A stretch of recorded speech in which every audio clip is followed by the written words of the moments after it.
김학의 전 법무부 차관의 행적이 묘연합니다. 과거사위원회 소환에 불응한 뒤로 지금까지 아무런 입장 표명도 하지 않고 있는데요. 과연 이런 상황에서 제대로 된 조사할 수 있을지 의문입니다. 지금 김학의 전 법무부 차관은 자취를 감춰서 드러나지 않고 있고요. 지금 윤중천 씨가 지금 수사에 초점이 되고 있습니다. 그런데 2013년 당시 검찰이 한 차례 비공개 조사를 했는데 그쪽에 윤중천 모릅니다 라는 진술만 있습니다. 그래서 무혐의 처분을 받았죠. 그리고 지난 15일에 과거사위원회 진상조사단이 소환을 했는데 그때 불응하고 연락하지 않고 지금 소식이 없습니다. 조사단 조사 기간을 석 달 연장했지만 강제 수사권이 없기 때문에 소환을 해도 출석하지 않으면 어떻게 할 방법이 없습니다. 그리고 현재 출국 금지 조치도 내려져 있지 않습니다. 외국으로 나가도 방법이 없는 상황이죠. 이런 와중에 건설업자 윤중천 씨가 김학의 법무부 차관이 검사장으로 승진할 때 정치권의 도움을 받아서 승진을 시켜줬다라고 하는 새로운 의혹이 불거졌습니다. 이 부분은 잠시 뒤에 한번 리포트로 들어볼 거고요. 관련된 녹취를 먼저 한번 들어보겠습니다.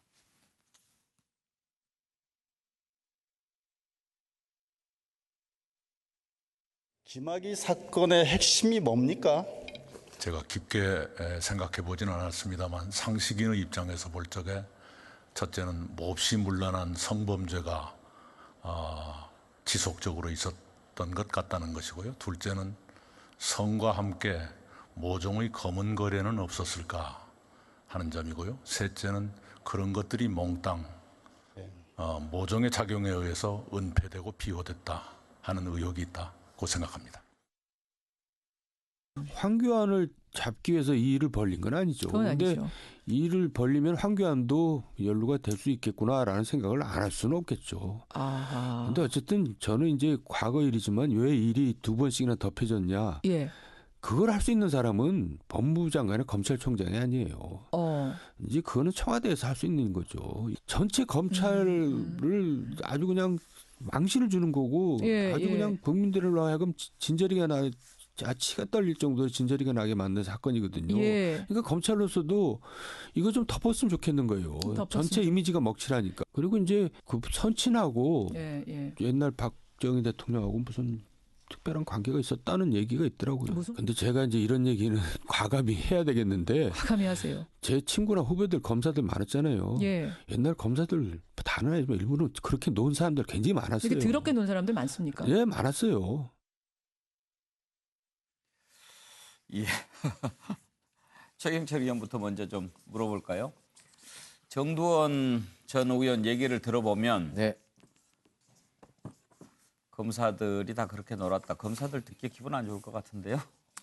몹시 기분 안 좋겠죠. 뭐 검사들이 솔직히 업무가 많습니다. 검사들 방에 가보면 주로 오른손 엄지손가락에 골무를 끼고 있거든요. 기록이 워낙 많기 때문에 일반적으로 그냥 손으로 못 넘기고 기록을 고무를 끼고 넘겨야 될 만큼 기록을 많이 봐야 되는 입장이고 특히 형사부 같은 경우는 정말 잡다한 사건이 많기 때문에 굉장히 고생하는 검사들도 굉장히 많습니다. 그렇기 때문에 저렇게 도매금으로 검사들이 저렇게 논다고 해서 넘기기에는 좀 그렇고요. 수많은 검사들이 오늘도 열심히 하는 일하는 사람들이 많은데 근데 그 당시에 법무부 차관이 저기에 연루됐다는 것은 굉장히 좀 어떤 힘이 작용할 수밖에 없었다. 결국에는 그 법무부 차관이 왜 며칠도 안 돼서 물러나게 됐는데 그 물러나게 된 사실까지 이르게 된 것을 박근혜 정부의 민정수석실이 왜 알지 못했을까? 이것은 지금 굉장히 의문이 남는다는 것이죠. 결국에는 이게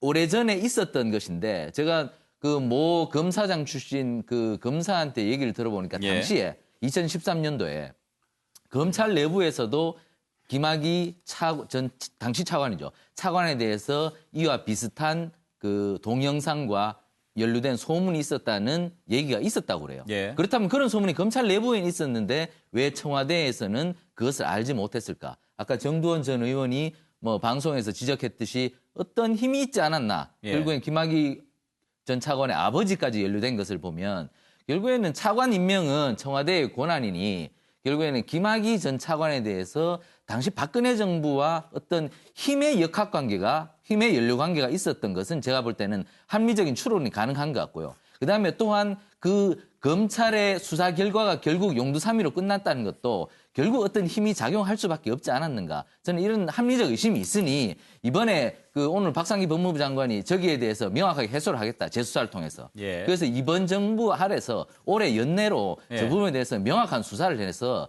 결과를 도출을 하는 것이 국민적인 의구심을 완전히 떨쳐버릴 수 있는 것이라고 생각하고 저기에 대해서 하지만 정치적인 쟁점으로 삼아서 또 황교안 대표를 뭐 그 근거도 없이 끌고 들어간다든가 이렇게 되면은 공방만 세질 뿐이니까 저 실체적 진실을 밝히는데 검찰이 역할을 해야 되겠다. 이렇게 봅니다. 예. 정태근 의원께서는 아까 이낙연 국무총리가 이번 사건의 본질을 뭐라고 보느냐라고 얘기한 것에 대해서 답변을 이렇게 정리하지 않았습니까? 그거 제대로 짚었다고 보십니까? 뭐 저는 그 문제보다도요. 제가 예. 여기서 일관되게 얘기했습니다만 김학의 사건에 대한 진상이 밝혀져야 되는 것은 분명합니다. 예. 그리고 지금 그 진상을 정확히 밝힐 수 있는 문제는 사실은 수사를 하는 방법뿐이 없어요. 예. 그런데 이미 두 차례의 수사가 있었습니다. 그런데 이 문제를 가지고 그 민정수석이 대통령한테 보고하니까 대통령이 법무부 장관, 행안부 장관을 불러다가 지시를 내리고 그게 육성으로 나오고 그런 다음에 여당에서 대표까지 나와서 소위 정치적으로 처리를 한단 말이에요. 누가 봐도 김학의 사건은 소위 스폰서 검사가 벌인 여러 가지 범죄적 행위가 있다는 것을 알고 있습니다. 그러면 그 문제를 명확하게 수사를 해서 가리겠다. 하지만 사실은 그 수사 지휘를 해야 되는 법무부 장관도 그러함에도 불구하고 제대로 밝혀내지 못하면 자기가 책임을 지겠다고 얘기할 정도가 돼야 됩니다. 왜 그러냐? 이 사건과 관련해 가지고 지금 많이 흘러나오는 얘기들은 경찰에서 열심히 수사를 하려고 하는 것을 그러니까 그 권력이 조직적으로 방해를 했다. 이 얘기를 지금 하는 거 아니겠습니까? 근데 결국은 그러함에도 불구하고 경찰에서는 특수강간 혐의로 기소해달라고 신청을 했고 검찰이 무혐의 처리를 한 거란 말이에요. 그러면 정말 법무부 장관이 재수사를 하겠다고 하면 명확히 수사 지휘를 하고 수사 지휘에서 책임을 져야 된다는 거죠. 그런데 문제는 지금 민주당 여당인 것입니다. 그 상황 속에서 한 발 더 나와가지고 왜 그 사건의 처리에 관련해가지고 장관이 몰랐냐 민정수석이 몰랐냐. 지금 문제가 되는 것은 왜 김학의라는 분이 그 당시에 무혐의 처리가 됐고 지금 남아있는 공소시효에서 처벌을 할 수 있느냐 없느냐 이 문제라는 거예요. 예. 근데 여당이 이 문제를 자꾸만 정치 공세로 끌고 가니까 이 사건이 훨씬 더 복잡해진다 이거예요. 예. 그래서 저는 의도는 충분히 알겠습니다만 정말 좀 국정을 책임지는 집권당으로서 정말 좀 반성하고 자제를 했으면 좋겠습니다. 예. 수사는 예스지만 정치 공세는 안 된다. 지금 이해찬 대표 얘기까지 하셨는데요. 이해찬 대표가 이와 관련해서 발언한 게 있고 또 황교안 대표가 또 밝힌 내용도 있는데 그 부분을 잠깐 듣고 이어가 보도록 할까요? 당시에 그 민정수석을 했던 분 그리고 법무장관 했던 분이 법무부 차관이 경질되는 과정과 그 내용을 잘 몰랐다고 하는 얘기를 하고 계신데 그게 가능한 일입니까? 차관이 경질되는데 장관이 모르고 있고 민정수석이 모르고 있다면 누가 한다는 말입니까? 정부를 운영해왔던 사람들로서는 그게 가능한 일입니까? 제가 국무총리를 할 적에 차관이 그런 식으로 경질되면 반드시 보고를 합니다. 원인이 뭐고 어떤 요인이 있었다고 하는 것을. 근데 아까 페이스북에 쓰셨는데 최근 대표님이 향해서 불거진 의혹들에 대해서 어떤 특정한 세력이 불순 의도를 갖고 그렇게 하고 계신다고 보시는 건지. 그 페이스북에 있는 그대로 그렇게 이해해 주십시오. 뭐 거의 덧붙일 말 없습니다. 예. 그대로 그냥 그 써 있는 대로 그냥 받아주세요. 예, 예. SNS에 써 있는 게 뭐죠? 궁금한데요, 차재원 교수? 그러게요. 예.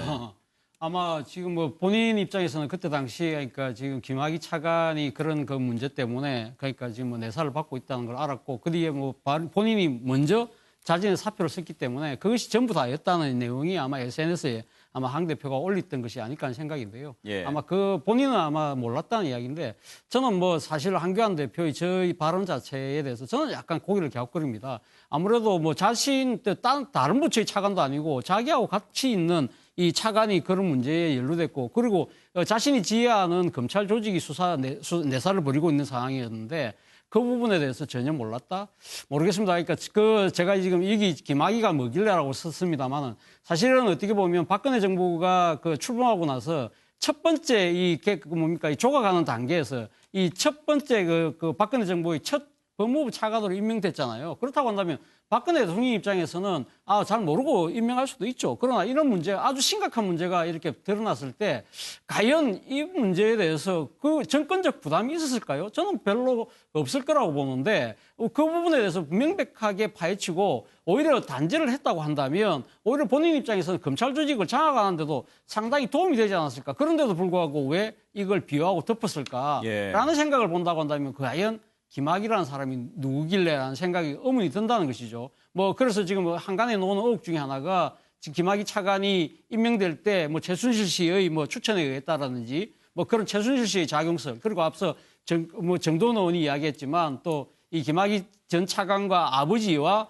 또 박근혜 대통령, 박정희 대통령과의 관계 뭐 그런 문제들이 있는지는 모르겠습니다만 어쨌든 이 부분은 분명히 밝혀야 될 부분인데 지금 제가 생각했을 때는 지금 검찰이 수사하는 부분 제가 이 자리에서 여러 번 이야기했습니다만은 사실 어떻게 보면 부적절하다. 지난 과거 정권 때 지금 검찰 내사 과정에서 이 사실을 어떻게 보면 문견 측면이 검찰이 있다고 한다면 검찰이 당사자가 될 것이 아니라 저는 특검이 필요하다고 생각하는데 만약에 정치권의 특검이 안 된다고 한다면 우리나라에 지금 상습특검법이라는 제도가 있어요. 이것은 법무부 장관의 요구만으로 할 수 있다는 것이죠. 그렇다고 한다면 제 생각에는 법무부 장관이 사상 최초로 저는 뭐 상습특검을 지금 요구할 필요도 있지 않나 생각도 듭니다. 예.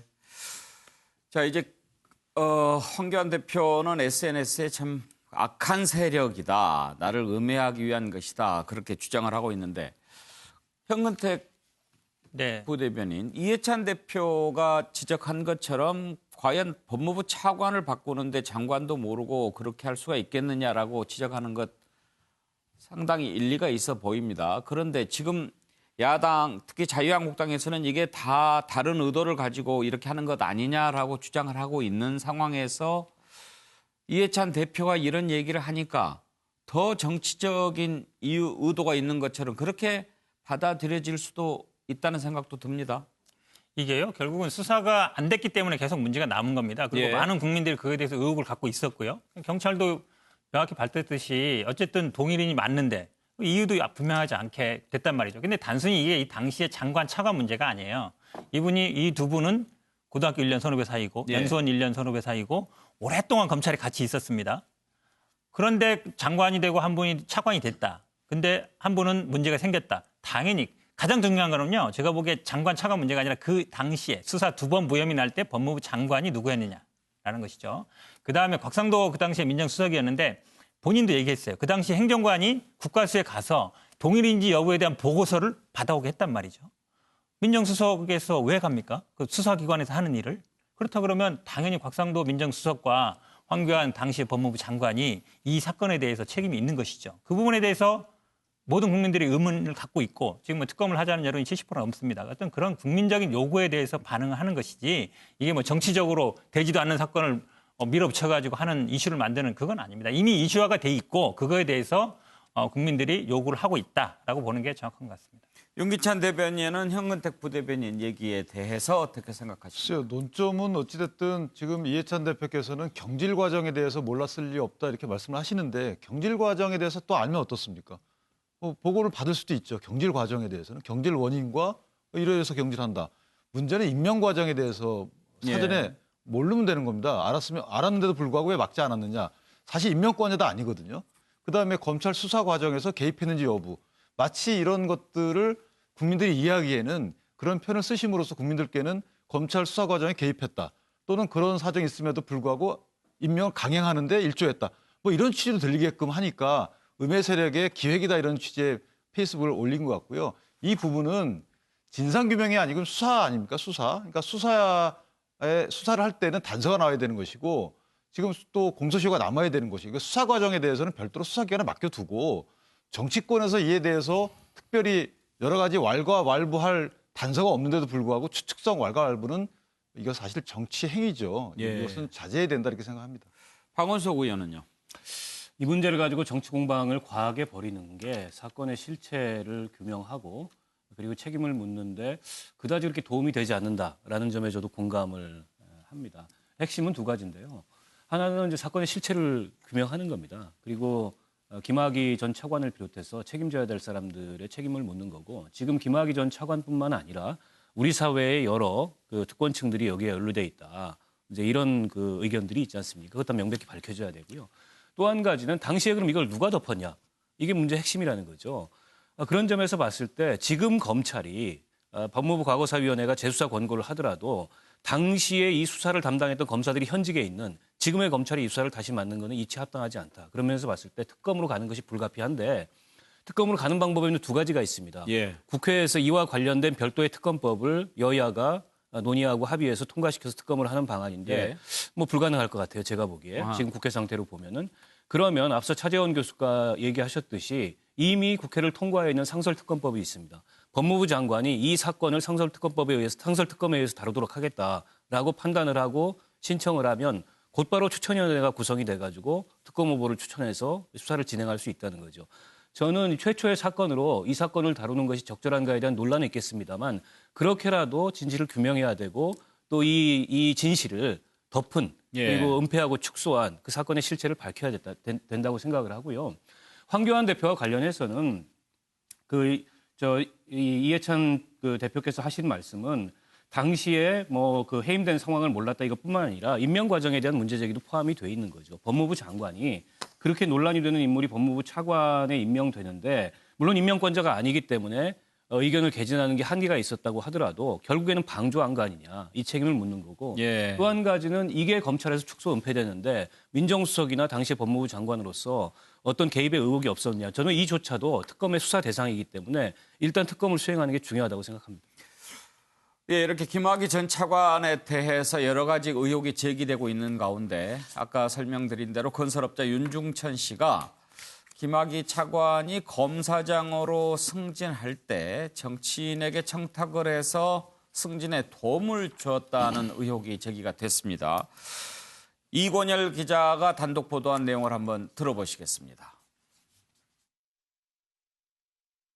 김학의 전 법무차관은 지난 2007년 2월 검사장급인 법무연수원 기획부장으로 승진했습니다. 당시 김 전 차관은 승진 여부가 불투명했던 것으로 전해집니다. 하지만 공교롭게도 인사 발표 직전 검사장급 지검장 한 명이 사퇴를 하면서 검사장 자리에 공석이 생겼고 김 전 차관도 승진 인사에 합류했습니다. 건설업자 윤중천 씨는 한 지인에게 이때 자신이 김 전 차관에게 도움을 줬다고 전했습니다. 범여권의 유력 정치인에게 승진을 부탁했고 이후 실제로 승진이 이루어졌다고 주장한 겁니다. 김 전 차관은 법무연수원 기획부장을 거친 뒤 2008년 윤 씨 소유의 원주 별장 관할인 춘천지검장으로 부임했습니다. 윤 씨 주장이 사실이라면 윤 씨가 법 쪽에는 물론 정계까지 다양한 인맥을 관리한 정황이 드러나는 대목입니다. 하지만 윤 씨가 승진 부탁을 했다고 주장하는 유력 정치인은 MBN과의 통화에서 윤 씨는 물론 김 전 차관도 전혀 알지 못한다고 말했습니다. 진상조사단은 어제 윤 씨를 비공개로 소환해 조사했습니다. 진상조사단은 윤 씨를 2차례 소환하는 등 그동안 모두 5번에 걸쳐 조사를 했다고 밝혔습니다. MBN 뉴스 이권열입니다. 차재원 교수 보도 어떻게 들으셨어요? 뭐 사실 뭐 되게 김학의 차관이 그러니까 지금 검사장으로 승진되는 과정에서 뭐 일종의 정치권의 그런 여러 가지 도움이 있었다는 거 아닙니까? 뭐 사실 과거 정권에서 보면 검사장 승진과 관련해서는 상당히 뭡니까 이 정치권의 그런 뭐 이 힘을 빌리는 경우가 많은데 아마 김학의 전 차관도 그 예가 아니었지 않나 하는 생각이 들고요. 아마 그런 측면에서 이번 보도는 상당히 또 이 사건 진상과 관련해서도 규명에서도 중요한 단서가 되지 않을까 하는 생각이 듭니다. 예. 그리고 지금 이 윤중천 씨가 사실은 이 김학의 전 차관하고의 관계가 제가 봤을 때는 바로 이 지금 그 사건이 불거지기 전까지에는 두 사람은 말 그대로 이해 공동체죠. 그러니까 지금 뭐 윤중천 씨 입장에서는 이 지금 건설업자의 측면에서 보면 권력의 비호나 이런 좀 뭡니까 이런 그런 청탁을 할 수 있는 그런 권력의 끈이 필요했던 것이고요. 뭐 상대적으로 김학의 전 차관 같은 경우는 당시 검사장이었다고 하는데 본인 입장에서는 뭐 지방에 근무하면서 나름대로 적적함을 해소할 수 있는 적절한 유언과 또 향응을 제공을 받을 수 있으니까 아마 그런 것들이 서로 이해관계가 맞았겠죠. 그러나 지금은 서로가 다 입을 다물고 지금 이렇게 하는 이유는 뭐 어느 한 사람이 처벌받게 되는 경우가 된다고 한다면 나머지 한 사람도 반드시 처벌받을 수 없는 일종의 공동명체가 아닐까. 예. 그런 측면에서 두 사람 입장에서는 서로 입을 굳게 다물 수밖에 없는 그런 상관관계에 놓여 있는 것 같습니다. 예. 지금 보시는 것처럼 뉴스 속보가 나가고 있는데요. 검찰이 환경부 블랙리스트와 관련해서 김은경 전 환경부 장관에 대해서 구속영장을 청구했다는 소식이 들어왔습니다. 지난해 말에 고발된 환경부 사건과 관련해서 첫 번째 구속영장 청구이고 현 정부 장관 출신 가운데 처음으로 구속영장이 청구된 사례인데요.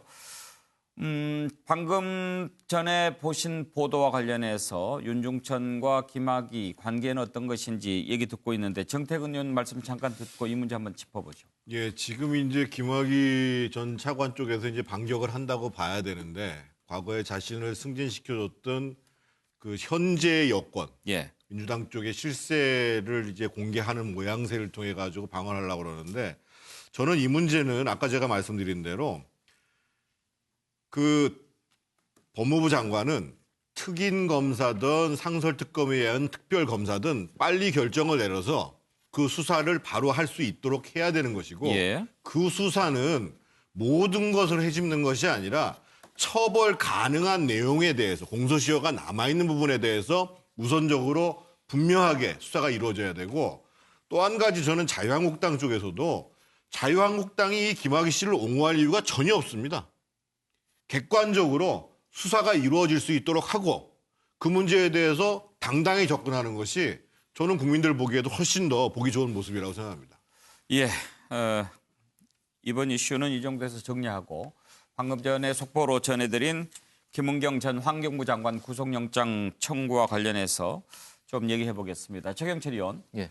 지금 이제 동부지검에서 계속 조사를 해왔는데 여야가 이렇게 첨예하게 붙어 있는 상황에서 그동안 줄곧 현재 정부는 적폐 청산하고 있지 않습니까? 그런데 블랙리스트 하면은 적폐의 참 첫 번째였는데 그게 부메랑으로 이렇게 돌아오는 그런 형국이 되지 않을까 싶은데요. 안타깝습니다. 제가 지난 한 몇 주 동안 검찰, 경찰 출신 의원들을 만나본 결과 결국 이게 부메랑으로 갈 수밖에 없다. 지금 내 후배들, 나의 후배들 검찰, 경찰들은 무엇을 하고 있는가 하면 절대로 봐주는 거 없다. 이제 예. 수사 들어오면. 그럼 이거 봐주면 다음 정권 때 나는 무조건 간다. 그렇기 때문에 동부지검이 여기에 대해서 처음에 수사를 시작할 때 원칙대로 한다. 기준대로 한다. 예. 이것을 세웠답니다. 그리고 지검장이 그 최병렬 전 의원의 사위이다. 뭐 이런 얘기까지 다 나오고 뭐 예. 여러 가지 스토리도 많이 나오지만 예. 지검장의 수사지휘 방침이 절대로 위를 보지 마라. 이렇게 얘기를 했다고 하고 예. 그리고 수사 지휘하는 지검장 스스로 나는 진급에 연연하지 않겠다. 이런 말씀까지 하셨다 그래요. 예. 그러니까 여기에 대해서는 공정한 수사가 이루어졌다고 보고 사실 이게 2년밖에 지나지 않은 정권에서 직전 장관을 바로 영장 청구를 한다는 것은 검찰로서는 사실 굉장히 어려운 결단이거든요. 예. 이 부분에 대해서 사실 문재인 정부가 바로 세우는 것은 바로 이러한 것이 맞다고 생각합니다. 이렇게 전직 장관이라도 사법 처리를 할 수 있다는 그런 것은 좋은 원칙이고요. 어쨌든 이 수사도 명명백백하게 공정하게 치러져야 된다. 어떤 정치권의 간섭도 없이 이루어져야 한다. 이렇게 볼 수 있겠습니다.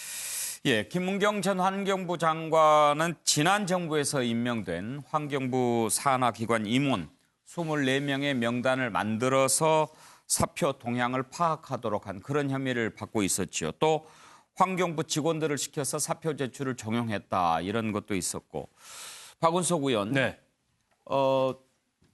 검찰이 김은경 전 장관에 대해서 구속영장을 청구했다는 것은 그만큼 혐의를 확실하게 파악했다 이렇게 볼 수 있지 않겠습니까? 검찰 입장에서 혐의 사실을 소명할 만한 증거를 확보하지 않고 구속영장을 청구하기는 쉽지 않았을 겁니다. 그런 면에서 봤을 때 영장 실질심사 결과까지 좀 살펴봐야 될 것 같고요. 아마 적용된 혐의는 직권남용이 아닐까 싶은데요.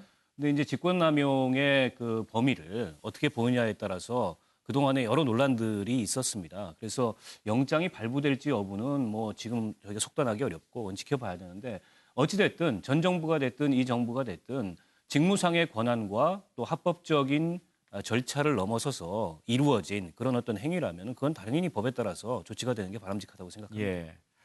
차재원 교수는 파장이 어디까지 번질 거로 예상하십니까? 일단 문재인 정부의 도덕성이 상당한 또 타격이 불가피할 수밖에 없다는 생각이 들고요. 아무래도 뭐 문재인 대통령께서 그러니까 지금 검찰에 대한 뭐 상당한 이 자율권을 줬던 부분들이 뭐 이런 식으로 나타난 부분에 대해서는 뭐 일종의 어떻게 보면 이 상당히 그 정권의 입장에서는 그러니까 지금 권력기관에 대해서 상당히 소신껏 할 수 있도록 그런 분위기를 만들어줬다는 측면은 오히려 그런 측면에서 또 박수받을 대목이긴 하지만 어쨌든 김태우 전 수사관의 그런 비리에 그러니까 그에서 제기됐던 이 문제 자체가 일단 지금 그 전직 장관의 구속영장 청구로 이어졌기 때문에 일단 김태우 전 수사관과 관련된 여러 가지 의혹에 대해서 이제는 그러니까 이 정파적인 그런 유불리를 떠나서 이 부분에 대해서 국회 차원에서 깊이 들여다볼 필요도 있다는 생각도 듭니다.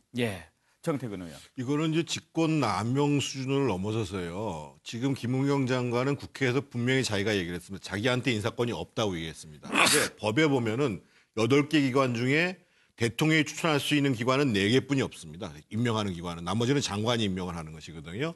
그런데 실제로 그 기관에 대해서 공모를 해서 탈락을 하니까 청와대로부터 질책이 있었다는 것이고 더 문제가 되는 것은 공모 과정에서 그 청와대가 추천한 사람들한테 불공정하게 좋은 공모가 될 수 있도록 자료까지 미리 줬다는 거 아니겠습니까? 이것은 낙하산과 직권남용을 넘어서 가지고 대표적으로 인사의 불공정한 행위이기 때문에 앞으로 청와대에 대한 수사로까지 바로 연결될 수밖에 없는 사안입니다.